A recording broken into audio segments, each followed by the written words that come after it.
కేటీఆర్కి ఏంటంటే మతి బ్రహ్మించినట్టుగా చాలా స్పష్టంగా కనబడతా ఉంది. ఎందుకంటే తెలంగాణ రాష్ట్రంలో 2023లో జరిగిన ఎమ్మెల్యే ఎలక్షన్లో బీఆర్ఎస్ పార్టీ ఘోర పరాభవం చెందింది. తర్వాత ఎంపీ ఎలక్షన్లో బీఆర్ఎస్ పార్టీ గుండు సున్నా. 25 సంవత్సరాల్లో ఏనాడు బీఆర్ఎస్ పార్టీ ఈ పరిస్థితిని ఎదుర్కోలే. తర్వాత జరిగిన సర్పంచ్ ఎలక్షన్లో బీఆర్ఎస్ పార్టీ ఆదరణ కరువైంది. కాబట్టి మతి భ్రమించి నోటికి ఏదొస్తే అది మాట్లాడే ప్రయత్నం, బూతు పురాణాలు ఆపాదించే ప్రయత్నం, తనే మాట్లాడుతూ బూతులను కాంగ్రెస్ పార్టీకి రేవంత్ రెడ్డి గారికి ఆపాదించే ప్రయత్నం కేటీఆర్ గారు చేస్తూ ఉన్నారు. వారి వ్యాఖ్యలను తీవ్రంగా ఖండిస్తూ బీఆర్ఎస్ పార్టీ ఆదరణ కరువు అవుతా ఉంది. జూబ్లీస్ బై ఎలక్షన్లో ఓడిపోయారు, కంటోన్మెంట్ బై ఎలక్షన్లో ఓడిపోయారు.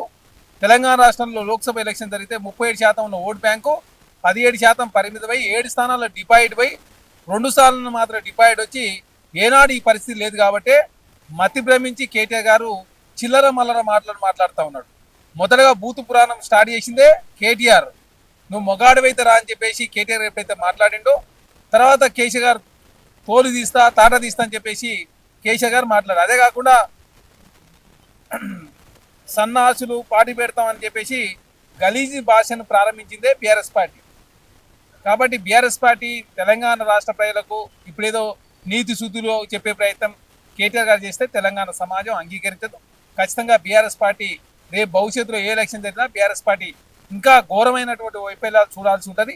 తెలంగాణ రాష్ట్రంలో కృష్ణా జిల్లాలో కావచ్చు, గోదావరి జిల్లాలో కావచ్చు, తెలంగాణ రాష్ట్రంలో 10 సంవత్సరాల కాలం పాటు అధికారులు తెలంగాణకు చేసిన పాపము అంతా ఇంత కాదు. కాబట్టే కేటీఆర్ గారు నోటికి ఏదొస్తే అది మాట్లాడే ప్రయత్నం చేస్తూ ఉన్నాడు.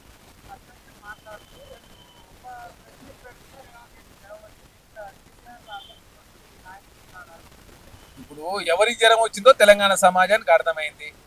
రేవంత్ రెడ్డి గారు తెలంగాణ ముఖ్యమంత్రి అయితే 2 సంవత్సరాల్లో 2 గంటలు మాత్రం మీరు అసెంబ్లీకి వచ్చారు.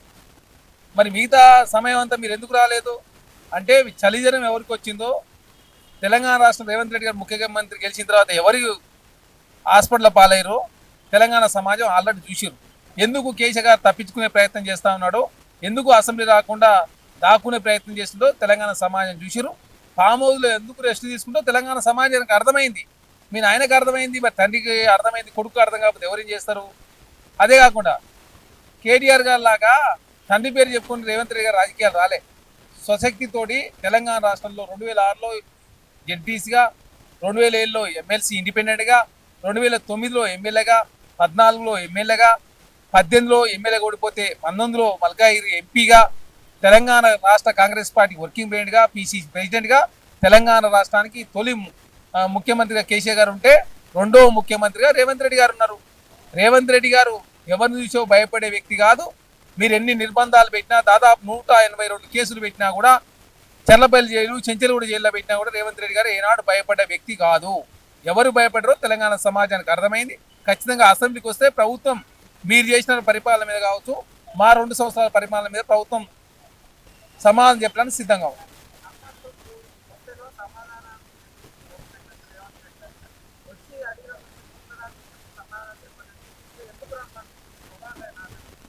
మొగాళ్ళు ఎవరు అర్థమైంది కదా.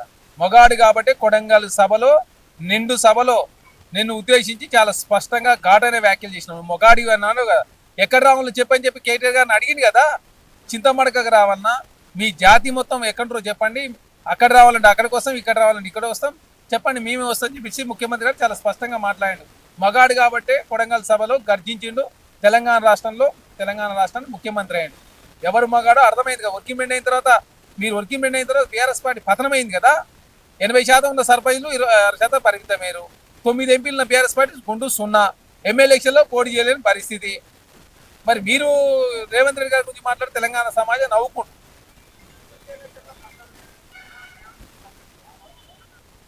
మీరు గెలిచేది లేదు, సచ్చేది లేదు, అసెంబ్లీకి వచ్చేదే లేదు.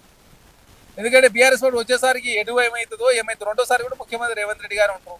తెలంగాణ రాష్ట్రంలో కాంగ్రెస్ పార్టీ అత్యధికంగా ఎమ్మెల్యే స్థానాలు గెలవబోతా ఉంది. తర్వాత రెండోసారి మీరు అధికారం రాకపోతే మీ party BRS party Bharatiya Janata party పేరు చేయడం ఆశ్చర్యం లేదు. మీరు ఇంకా అసెంబ్లీకి వచ్చేది ఎక్కడి, ఇంకా రేవంత్ రెడ్డి గారి సంగతి చూసేది ఎక్కడిది? రేవంత్ రెడ్డి గారు మీలాగా దోసుకుండా, మీలాగా తెలంగాణ రాష్ట్రం ఏమైనా అప్లపాలు చేసిందా? మీలాగా తెలంగాణ రాష్ట్రంలో ఏమైనా కక్ష కార్యనుకున్న తెలంగాణ రాష్ట్ర కాంగ్రెస్లో అధికారులను ఆ విధంగా అధికారాన్ని చలాయిస్తలేగా మేము. తెలంగాణ రాష్ట్రంలో చాలా ప్రజాస్వామ్యబద్ధంగా కాంగ్రెస్ పార్టీ ముందుకు పోతా ఉంది. ప్రజాస్వామ్యబద్ధంగా తెలంగాణ రాష్ట్రంలో కాంగ్రెస్ ప్రభుత్వం రేవంత్ రెడ్డి గారి నాయకత్వంలో తెలంగాణ ప్రజలకు ఇచ్చిన హామీ నెరవేర్చే ప్రయత్నంలో మేము ముందుకు పోతా ఉన్నాం. ఖచ్చితంగా ప్రజలు కాంగ్రెస్ పార్టీ ప్రేమిస్తా ఉన్నారు. రేవంత్ రెడ్డి నాయకత్వాన్ని బలపరిచారు కాబట్టి జూబ్లీస్ ఎలక్షన్లకు ఇచ్చినాం, కంటోన్మెంట్కి ఇచ్చినాం. సర్పంచ్ ఎలక్షన్లో కాంగ్రెస్ పార్టీ 67% పైగా కాంగ్రెస్ పార్టీ సర్పంచ్ అభ్యర్థి గెలిచారు.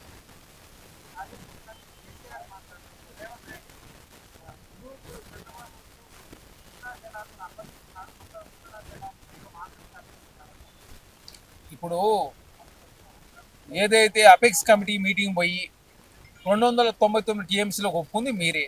2016 నుంచి 20 వరకు అదే జరిగింది. తెలంగాణ సంబంధించినటువంటి దాదాపు 500 పైచిలు టీఎంసీలు రావాలా. గోదావరి వాటర్ సంబంధించి ఆనాడు పట్టసీమ చంద్రబాబు నాయుడు గారు కడితే అసెంబ్లీలో ప్రశంసించి మీరు రాయలసీమను రత్నాలసీమ చేసుకొని చెప్పింది మీరే. రోజు దగ్గర పోయి రాగి సంకట దిగి రాయలసీమను అభివృద్ధి పదంలో ముందు తీసుకుపోవడానికి మేము అన్ని రకాల సహకరిస్తామని చెప్పింది మీరే. అదే కాకుండా పోతిరెడ్డిపాట సంబంధించి మీ ఆయనలో పొక్క పెరిగింది. దాదాపు సమైక్య రాష్ట్రం 4 టీఎంసీల వాటర్ తీసుకుంటే తెలంగాణ రాష్ట్రం వచ్చిన తర్వాత 10 టీఎంసీల వాటర్, మీ ఆయనలో 6 టీఎంసీల వాటర్ పెరిగింది. చర్చ చేద్దాం.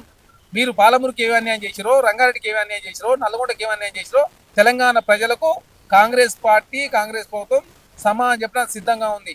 ఎవరి ఆయనలో గోదావరి జిల్లాలు కావచ్చు, కృష్ణా జిల్లాల అన్యాయం మీద ఖచ్చితంగా 2 రోజులు సభ పెట్టడానికి ప్రభుత్వం సిద్ధమైంది. ఇప్పుడు ప్రజలు గమనిస్తున్నారు. బూతులు స్టార్ట్ చేసిన వాళ్ళు మీరే. బూతులకు మీకేమైనా భారతరత్న లాంటి అవార్డు ఇచ్చినా తక్కువే.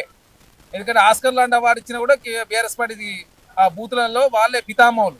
తెలంగాణ రాష్ట్ర భాషను, యాసను కలిసి చేసింది మీరు.